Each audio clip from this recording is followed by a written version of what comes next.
भारत को ब्रिटिश हुकूमत से आज़ादी दिलाने में अनगिनत मुस्लिम स्वतंत्र सेनानियों ने अपनी जान की कुर्बानी दी। लेकिन जब भी स्वतंत्र आंदोलन की बात होती है, सिर्फ एक ही नाम सामने आते हैं। उस नाम से आप भली भांति वाकिफ हैं। जी हाँ दोस्तों, वो और कोई नहीं बल्कि अशफाकुल्लाह खान है। मुद्दा यह है कि क्या सिर्फ अशफाकुल्लाह खान ही भारत के स्वतंत्र आंदोलन में शामिल थे? अगर गहन अध्ययन किया जाए तब आप देखेंगे कि 1498 की शुरुआत से लेकर 1947 तक मुसलमानों ने विदेशी आक्रमणकारियों से जंग लड़ते हुए न सिर्फ शहीद हुए बल्कि बहुत कुछ कुर्बान कर दिए। फतवा राष्ट्र प्रेम। मौलाना हुसैन अहमद मदनी ने अंग्रेजी हुकूमत के खिलाफ फतवा दिया कि अंग्रेजों की फौज में भर्ती होना हराम है। फिर अंग्रेजी हुकूमत ने मौलाना के खिलाफ मुकदमा दायर कर दिया।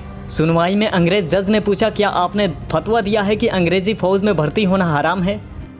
दोस्तों, मौलाना ने जवाब दिया, हाँ फतवा दिया है और सुनो, यही फतवा इस अदालत में भी दे रहा हूँ और याद रखना आगे भी जिंदगी भर यही फतवा देता रहूँगा। इस पर जज ने कहा, मौलाना इसका अंजाम जानते हो, सख्त सजा होगी। जज की बातों को जवाब देते हुए मौलाना कहते हैं कि फतवा देना मेरा काम है और सजा देना तेरा, तू सजा दे। मौलाना की बातें सुनकर जज क्रोधित हुए और कहा कि इसकी सजा फांसी है। इस पर मौलाना मुस्कुराते हुए अपनी झोली से एक कपड़ा निकालकर मेज पर रखते हैं। अब जज पूछते हैं कि यह क्या है मौलाना? मौलाना उनका जवाब देते हुए कहते हैं कि यह कफन का कपड़ा है, मैं देवबंद से कफन साथ लेकर आया था। अब जज कहते हैं, कफन का कपड़ा तो यहाँ भी मिल सकता है। इस पर मौलाना जवाब देते हैं कि जिस अंग्रेज की सारी उम्र मुखालफत की, उसका कपड़ा पहनकर कब्र में जाना मेरा ज़मीर को गवारा नहीं। दोस्तों, गौरतलब है कि फतवे के इस घटना के असर में हजारों लोग फौज की नौकरी छोड़ दी और जंगे आज़ादी में शामिल हो गए। शाह अब्दुल अजीज़ का अंग्रेज़ों के खिलाफ फतवा। 1772 में अब्दुल अजीज़ ने अंग्रेज़ों के खिलाफ जिहाद का फतवा दे दिया। हमारे देश का इतिहास 1857 की मंगल पांडे की क्रांति की आज़ादी को पहली क्रांति माना जाता है, जबकि सच्चाई यह है कि शाह अब्दुल अजीज़ ने 85 साल पहले हिंदुस्तानियों के दिलों में आज़ादी की क्रांति की लौ जला चुके थे। इस जिहाद के जरिए उन्होंने कहा कि अंग्रेजों को देश से निकालो और आज़ादी हासिल करो। हैदर अली और टीपू सुल्तान की वीरता। हैदर अली और बाद में उनके बेटे टीपू सुल्तान ने ब्रिटिश ईस्ट इंडिया कंपनी के प्रारंभिक खतरे को साझा और उसका विरोध किया।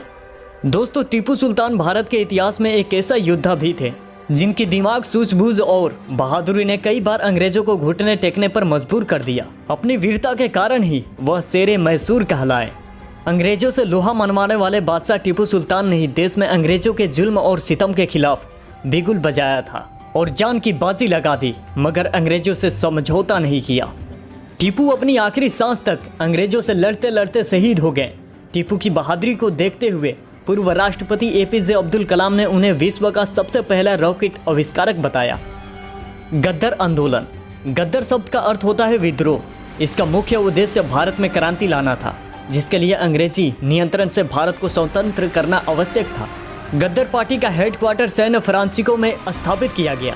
भोपाल के बरकतुल्लाह गद्दर पार्टी के संस्थापकों में से एक थे, जिन्होंने ब्रिटिश विरोध संगठनों से नेटवर्क बनाया था।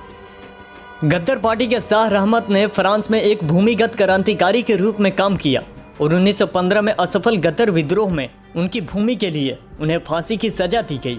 फैजाबाद उत्तर प्रदेश के अली अहमद सिद्दीकी ने जौनपुर के सैयद मुस्तबा हुसैन के साथ मलाया और बर्मा में भारतीय विद्रोह की योजना बनाई और 1917 में उन्हें फांसी पर लटका दिया गया।